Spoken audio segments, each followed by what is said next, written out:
అన్నీ ఉన్న అల్లుడి నోట్లో శని అన్నట్లు ఈసారి ఐపీఎల్లో ఫెయిల్ అవుతున్న టీమ్స్ అంతా వాళ్ళు లేరు వీళ్ళు లేరు అని బాధలు చెప్పుకుంటుంటే అందరూ ఉన్నా ఫెయిల్ అవుతున్న టీం ఏదన్నా ఉంది అంటే అది కోల్కతా నైట్ రైడర్స్ మాత్రమే. ఎందుకంటే నిన్న గుజరాత్తో జరిగిన మ్యాచే ఉదాహరణ.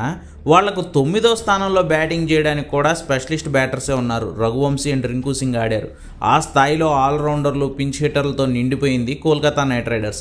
కానీ నిన్న 199 పరుగులు చేజింగ్ చేయాలంటే సోపాలు పడ్డారు వాళ్ళు.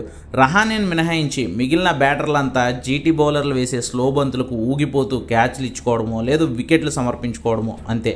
ఇదే నిన్న మొదటిసారి కాదు. ఈ సీజన్లో లక్నో మీద 4 పరుగుల తేడాతో ఓడిపోవడం మినహాయిస్తే ఒక్కటంటే ఒక్క క్లోజ్ మ్యాచ్ కూడా లేదు కేకేఆర్కి. చూడండి, అన్నీ భారీగా ఓడిపోవడమే నేర్చుకుంది.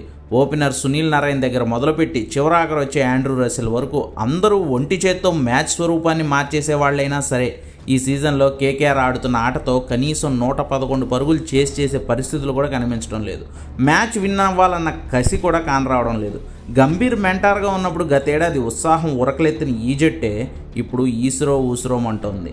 చూడాలి, మిగిలిన మ్యాచ్ల్లోనైనా కనీసం ఫైట్ బ్యాక్ అయినా ఇస్తుందేమో కేకేఆర్.